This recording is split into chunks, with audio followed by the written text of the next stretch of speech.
ইচ্ছা করে যারা মারা গেছে তাদেরকে ওনারা গাইরা রাখবো, দুলভা জ্বালাইবো, তারপর আমাদেরকে ঢুকতে দিব, তার আগে ঢুকতে দিব না। আপনারা তো একটা দেশের জনগণ, আপনারা মনে করেন একটা স্কুল কলেজের ভিতরে হাজার হাজার পুলিশ থাকবে, গেলে দেখতে ভালো লাগবে? 200 মারা গেছে, 400 এখনো আহত বা তাদেরকে খুঁজে পাওয়া যাচ্ছে না। মন্ত্রী, বিমান মন্ত্রী ও সংশ্লিষ্ট যারা তাদেরকে দায়ী করে আইনের আওতায় আনা উচিত।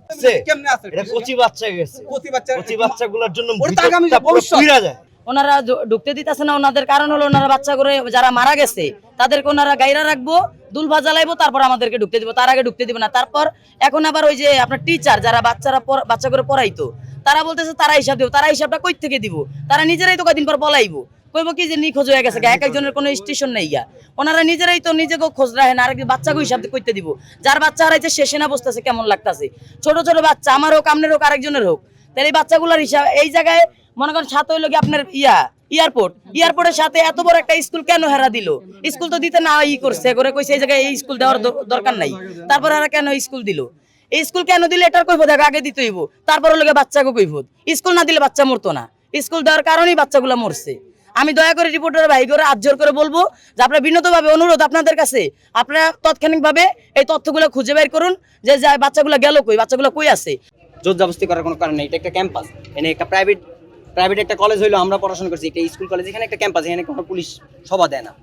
আপনারাও মনে করেন তো এটা, আপনারা তো একটা দেশের জনগণ, আপনারা মনে করেন একটা স্কুল কলেজের ভিতরে হাজার হাজার পুলিশ থাকবে, গেলে দেখতে ভালো লাগবে?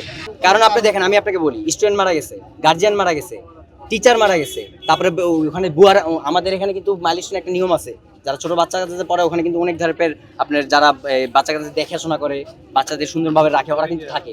ওদের মধ্যে অনেকে মারা গেছে, আমরা খবর পাইছি। তাহলে এতজন মানুষ মিলে কেমনে 27 জন হয়, কেমনে 30 জন হয়? একটা সেকশনই তো আমাদের 30-40 জন 45 জন করে ক্লাস করে, এক একটা সেকশনে ক্লাস 3-4 যাই বলেন, এক একটা সেকশনে এতজন করে ক্লাস করে। আর মাইলস্টোনে এমন একটা নিয়ম, মাইলস্টোনে কিন্তু অ্যাবসেন্ট থাকাটা খুব একটু রেয়ার, কারণ আমরা ক্লাস করছি, আমরা জানি মাইলস্টোনে আপনি অ্যাবসেন্ট থাকলে জরিমানা আসে বা গার্জিয়ানদের কাছে জানানো হয়। তো অ্যাবসেন্ট থাকার কোনো ওয়ে থাকে না। তো অ্যাবসেন্ট না থাকা অবস্থায় থাকলে কিন্তু অনেক স্টুডেন্ট থাকা উচিত।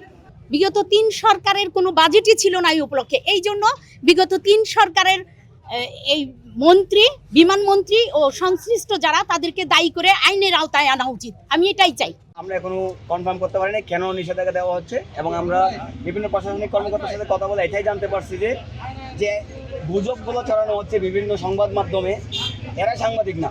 আমি আপনাদেরকে বারবার বলছি, কিছু সাংবাদিক মহল আছে যারা হচ্ছে যে জোর করে কিছু প্রশ্ন করতেছে, ওই প্রশ্নগুলোর যারা উত্তর দিচ্ছে।